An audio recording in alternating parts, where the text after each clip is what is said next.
Dan saya rasa ini juga sangat baik ya dalam kehidupan kita ya, bahwa kalau kita meminta kepada Tuhan, mari kita memiliki motivasi yang tulus.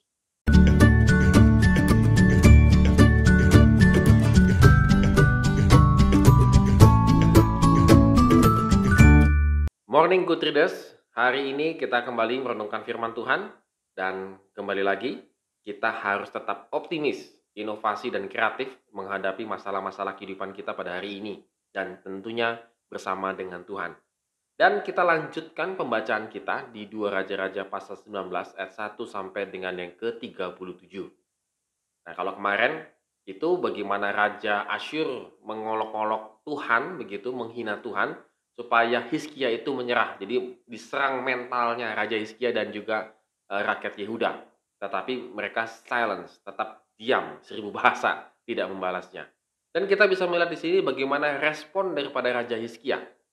Respon daripada Raja Hizkia adalah dia mengoyakkan pakaiannya ketika menerima berbagai macam hinaan-hinaan yang demikian. Tentunya dia masih sebagai manusia biasa, pasti tentunya dia mentalnya down juga begitu ya. Tetapi yang luar biasanya adalah melihat situasi yang sangat sulit ini, Hizkia datang ke rumah Tuhan dengan penuh perkabungan dan berdoa memohon pertolongannya. Wah, ini luar biasa ya. Ketika dia mengalami penghinaan yang sangat luar biasa, dia berkabung di hadapan Tuhan.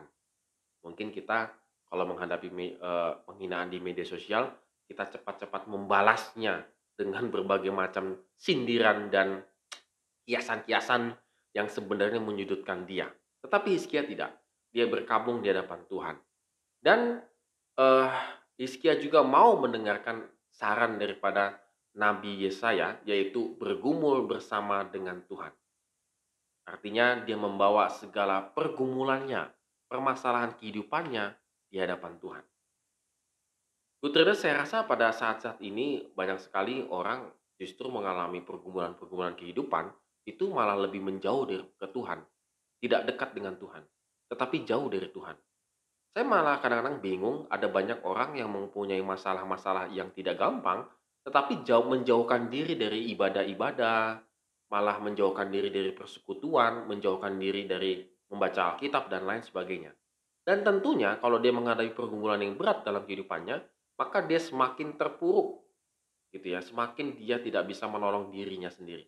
Nah, ini yang dilakukan oleh Hizkia, yaitu dia bergumul bersama-sama dengan Tuhan.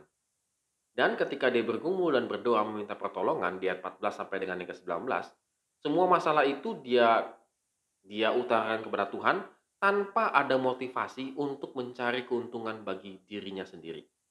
Nah, di sini hebatnya daripada juga Raja Hizkia. Ketika dia meminta pertolongan kepada Tuhan adalah dengan sebuah ketulusan. Doanya itu benar-benar tulus untuk meminta pertolongan kepada Tuhan. Dan saya rasa ini juga sangat baik ya dalam kehidupan kita ya, bahwa kalau kita meminta kepada Tuhan, mari kita memiliki motivasi yang tulus. Terkadang kita memiliki satu motivasi tertentu ketika kita meminta pertolongan kepada Tuhan. Inginnya membalas, inginnya menyakiti. Misalnya bukan mengampuni ataupun bagaimana, tetapi dalam doa kita itu sepertinya kita mau ngampuni, tetapi dalam hati kecil kita ingin membalas, supaya Tuhan membalas. Wah, ini gawat ya. Jadi supaya Tuhan membalas apa yang dia lakukan kepadaku. Waduh, ini gawatnya luar biasa. Beda dengan Hizkia. Dia benar-benar berdoa tulus di hadapan Tuhan dan Tuhan menjawab doa-doanya. Nah, kita bisa lihat di sini Tuhan menubuatkan hukumannya atas Raja Asyur dan kerajaannya di ayat 35 sampai dengan ayat yang ke-37.